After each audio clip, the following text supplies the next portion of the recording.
آج ہم جانیں گے اللہ کے پیغمبر حضرت ہود علیہ السلام کے بارے میں۔ سیدنا حضرت ہود علیہ السلام حضرت نوح علیہ السلام کی اولاد میں سے تھے۔ نوح علیہ السلام کے بعد دنیا پھر سے آباد ہونے لگی، لوگ بڑھنے لگے۔ شروع میں تو وہ سب سیدھی راہ پر تھے، ایک اللہ کو سجدہ کرتے تھے، اللہ کو مانتے تھے۔ لیکن جیسے جیسے وقت بڑھتا گیا، دھیرے دھیرے لوگ پھر گمراہی کی طرف جھکنے لگے۔ اسی دور میں قوم عاد نام کی ایک بڑی اور طاقتور قوم عرب کے علاقے ریتیلے پہاڑ اور ریگستان میں آباد تھی۔ قوم عاد بہت طاقتور لوگ تھے، ان کا قد کافی اونچا اور طاقت بہت زیادہ تھی۔ وہ بڑے بڑے محل، اونچے اونچے کھمبے اور مضبوط عمارتیں بناتے تھے۔ ان کے پاس زمین، باغ بگیچے اور کھیتی باڑی کے لیے اپجاؤ زمینیں تھیں۔ وہ کافی دولت مند اور عالیشان زندگی جیا کرتے تھے۔ اللہ کے حکم سے یہ سب چیزیں انہیں عطا ہوئی تھی، لیکن یہ سب ملنے پر ان میں غرور اور گھمنڈ آ گیا۔ قوم عاد نے اللہ کو بھول کر بتوں اور مورتیوں کی پوجا شروع کر دی۔ وہ بت بناتے اور اسے پوجنے لگے۔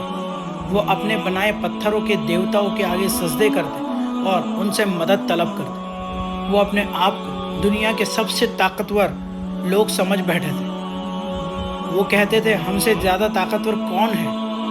ان کے دل کٹھور ہو گئے تھے۔ وہ غریبوں پر ظلم کیا کرتے، نشہ اور بری عادتوں میں ڈوبتے چلے گئے۔ کافی نشہ کرتے تھے اور بری عادتیں ان میں کافی آ گئی۔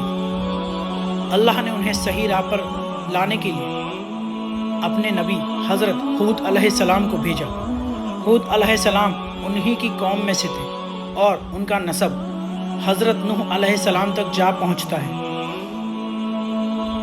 انہوں نے اپنی قوم سے کہا، اے میری قوم، اللہ کی عبادت کرو، اس کے سوا تمہارا کوئی معبود نہیں۔ تم اس کے حکم سے ہی پیدا ہوئے ہو، وہی تمہیں روزی دیتا ہے۔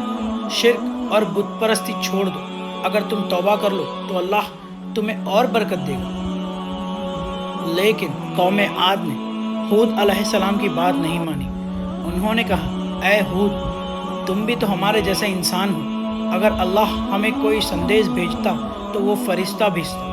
ہم تو سمجھتے ہیں کہ تمہیں ہمارے بتوں نے پاگل کر دیا ہے۔ کچھ لوگوں نے کہا، تم یہ چاہتے ہو کہ ہم اپنے باپ داداؤں کے چھوڑے ہوئے دیوتاؤں کو چھوڑ دیں؟ ہم تمہیں کبھی نہیں مانیں گے۔ وہ کہتے، ہم بہت طاقتور ہیں، ہماری اونچی اونچی عمارتیں دیکھو، ہمارے جیسے پراکرمی لوگ کو کون ہرا سکتا ہے؟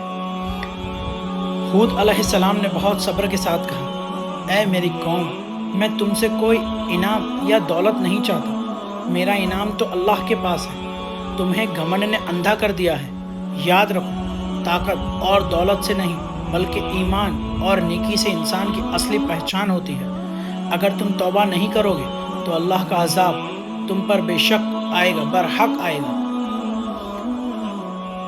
لیکن قوم عاد ہود علیہ السلام کا مذاق اڑاتی اور کہتی، اگر تم سچ میں سچے ہو تو ہمیں وہ عذاب لا کر دکھاؤ جس کی تم ہمیں دھمکی دیتے ہو۔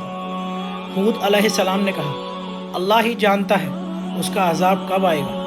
میرا کام تو صرف تمہیں سچیت کرنا ہے، تمہیں اس کے عذاب سے واقف کرانا ہے۔ جب قوم عاد اپنی ضد اور گھمنڈ سے پیچھے نہیں ہٹی تو اللہ نے اپنے عذاب کی شروعات کی۔ اللہ نے اپنے فرشتے کو حکم دیا۔ پہلا عذاب بارش کی شکل میں آیا۔ بارش رک گئی، کئی سالوں تک بارش بالکل نہیں ہوئی۔ کھیت سوکھ گئے، باغ اجڑ گئے، کنویں اور تالاب سوکھ گئے۔ لوگ بھوک اور پیاس سے پریشان ہو گئے، لیکن اس کے باوجود انہوں نے اللہ سے معافی نہیں مانگی اور بتوں سے مدد مانگتے رہے۔ دوسرا عذاب کالی آندھی کی شکل میں آیا۔ ایک دن انہوں نے آسمان پر کالے بادل دیکھے تو وہ خوش ہو کر کہنے لگے، لو، اب بارش آئے گی اور ہماری زمین پھر سے ہری بھری ہو جائے گی۔ لیکن ہود علیہ السلام نے کہا، یہ بادل رحمت نہیں بلکہ عذاب لے کر آیا ہے۔ وہ دراصل بھیانک طوفان، ایک آندھی تھی۔ اللہ نے قوم عاد پر ایک خطرناک آندھی اور طوفان بھیجا۔ ہوا بہت تیز چلی، اتنی تیز کہ بڑے بڑے پیڑ جڑ سے اکھڑ گئے، محل اور اونچے کھمبے گر گئے، لوگ ہوا میں اڑ اڑ کر گرنے لگے۔ یہ آندھی لگاتار 7 رات اور 8 دن تک چلتی رہی۔ قرآن شریف میں آتا ہے کہ وہ لوگ گرے ہوئے کھجوروں سے تنوں کی طرح زمین پر بکھرے پڑے تھے۔ پورا علاقہ اجڑ گیا۔ ہود علیہ السلام اور ایمان والے لوگ، اس عذاب سے صرف وہی لوگ بچے جو ایمان لے آئے تھے اور ہود علیہ السلام کے ساتھ تھے۔ اللہ نے انہیں محفوظ رکھا۔ ہود علیہ السلام اپنے ایمان والوں کو لے کر اس برباد جگہ سے نکل گئے اور دوسری جگہ جا کر رہنے لگے۔ حضرت ہود علیہ السلام کی کہانی سے ہمیں بہت بڑی نصیحت ملتی ہے۔ ایک، اللہ کے ساتھ کسی کو شریک نہ ٹھہرانا۔ شرک سب سے بڑا گناہ ہے۔ طاقت، دولت اور عمارت انسان کو نہیں بچا سکتی۔ 3، غرور اور ضد کا نتیجہ ہمیشہ برا ہی ہوتا ہے۔ 4، اللہ اپنے نبیوں کے ذریعے انسانوں کو سچیت کرتا ہے اور جو لوگ مان لیتے ہیں وہ بچ جاتے ہیں اور جو ان کا انکار کرتے ہیں وہ برحق اللہ کے عذاب میں مبتلا ہو جاتے ہیں۔ 5، ہر انسان کو توبہ اور اللہ کی عبادت کرتے رہنا چاہیے۔ بے شک حضرت ہود علیہ السلام حق پر تھے۔ انہوں نے اپنی قوم کو اللہ کی راہ پر لانے کی